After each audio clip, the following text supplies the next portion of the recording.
നമസ്കാരം, എൻ്റെ പേര് ജോളി രാജേന്ദ്രൻ. ഇലക്ട്രോമാഗ്നറ്റിക് തിയറിയുടെ പുതിയൊരു വീഡിയോയിലേക്ക് സ്വാഗതം. ഇന്നത്തെ ക്ലാസ്സിൽ ഗോസ് ലോയിൽ നിന്നൊരു പ്രോബ്ലം നോക്കാം. അപ്പോൾ determine the electric field at A point P at A distance A from an infinitely long straight line charge of uniform charge density royal. ഇതാണ് ക്വസ്റ്റ്യൻ. അപ്പോൾ ഇതൊരു സിലിണ്ടർ ആണല്ലേ. അപ്പോൾ ഈ സിലിണ്ടറിന്റെ റേഡിയസ് 0 ആയിക്കഴിഞ്ഞാൽ അതെന്തായി മാറും? അതൊരു ലൈനായി മാറും. അപ്പോൾ ലൈൻ ചാർജ് എന്ന് പറയുമ്പോൾ അവിടുത്തെ സിമെട്രി എന്താണ്? സിലിണ്ട്രിക്കൽ സിമെട്രിയാണ് ഉള്ളത് അല്ലേ. അതായത് ഒരു ലൈനിന് ചുറ്റും നമുക്കൊരു ലൈൻ സെന്റർ ആക്കിക്കൊണ്ട് നമുക്കൊരു സിലിണ്ടർ വരയ്ക്കാൻ പറ്റും. ഓക്കെ, അപ്പൊ ഈ പ്രോബ്ലത്തിന് എന്ത് സിമെട്രിയാണുള്ളത്? സിലിണ്ട്രിക്കൽ സിമെട്രിയാണ് ഉള്ളത്. ഓക്കെ, നമുക്കിനി ഡയഗ്രാം നോക്കാം. അപ്പോൾ ഇതാണ് ലൈൻ ചാർജ്. ഇതിന്റെ ചാർജ് ഡെൻസിറ്റി എന്ന് പറയുന്നത് റോയലാണ്. അപ്പൊ ഇതിന് ചുറ്റും നമുക്കൊരു സിലിണ്ട്രിക്കൽ ഗോസിയൻ സർഫസ് കൺസിഡർ ചെയ്യാം. അപ്പോൾ ആ സിലിണ്ട്രിക്കൽ ഗോസിയൻ സർഫസ് ഏത് പോയിന്റിലാണോ നമുക്ക് ഇലക്ട്രിക് ഫീൽഡ് കണ്ടുപിടിക്കേണ്ടത് ആ പോയിന്റ് കൂടി പാസ് ചെയ്യുന്ന രീതിയിൽ വേണം നമ്മൾ വരയ്ക്കാൻ. ഓക്കെ, അപ്പോൾ ഇത് അറ്റ് എ ഡിസ്റ്റൻസ് എ എന്നാണ് പറഞ്ഞിരിക്കുന്നത് അല്ലേ. അപ്പൊ സിലിണ്ട്രിക്കൽ ഗോസിയൻ സർഫസിന്റെ റേഡിയസ് എത്ര ആയേ പറ്റൂ? എ ആയേ പറ്റൂ.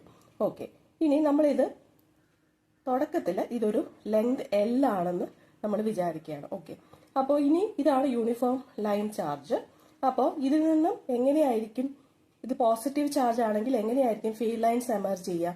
ഫീൽഡ് ലൈൻസ് എന്തായിരിക്കും? ഗോസിയൻ സർഫസിന് നോർമൽ ആയിട്ട് ഈ ഡയറക്ഷനിലായിരിക്കും ഫീൽഡ് ലൈൻസ് വരിക അല്ലെ.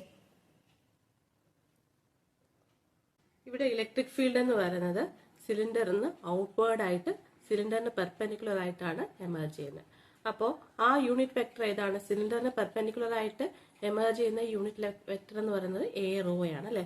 അപ്പോൾ electric field E is equal to a constant E rho into a rho cap എന്ന് എഴുതാം. ഓക്കെ, ഇനി ഒരു ചെറിയ ഏരിയ കൺസിഡർ ചെയ്യുക. ഡി എസ് റോ എന്ന് പറയുന്ന ഏരിയയാണ്. അപ്പോൾ this is an area having normal along a rho direction. അപ്പോൾ അതെന്താണെന്ന് നമ്മൾ പഠിച്ചു. That is equal to a d rho d z a rho cap. Okay, അപ്പോൾ ഇലക്ട്രിക് ഫീൽഡിന്റെ എക്സ്പ്രഷനായി, ഏരിയയുടെ എക്സ്പ്രഷനായി.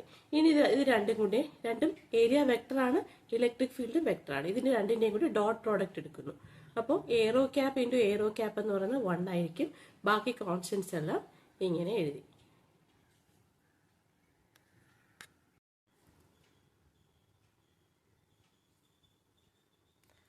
അടുത്തതായിട്ട് ടോട്ടൽ ഇലക്ട്രിക് ഫീൽഡ് നോക്കാം.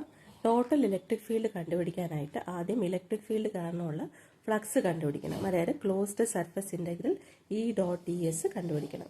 അപ്പോൾ ഇതൊരു സിലിണ്ട്രിക്കൽ ഗോസിയൻ സർഫസ് ആണ് അല്ലേ. അപ്പോൾ ഇതിനകത്ത് ടോപ്പ് സർഫസ് ഉണ്ട്, ബോട്ടം സർഫസ് ഉണ്ട്, പിന്നെ ഒരു കർവ്ഡ് സർഫസ് ഉണ്ട്. അപ്പം ബോട്ടം സർഫസിന്റെ ഏരിയ നോർമൽ വരികയാണെങ്കിൽ it is outward to the cylinder, അല്ലെങ്കിൽ ഇങ്ങനെ വരും ഇല്ലേ.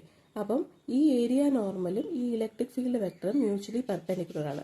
അതുകൊണ്ട് തന്നെ അതിന്റെ ഡോട്ട് പ്രോഡക്റ്റ് 0 ആയിപ്പോവും. അതുപോലെ തന്നെയാണ് ടോപ്പ് സർഫസിന്റെ കേസ്.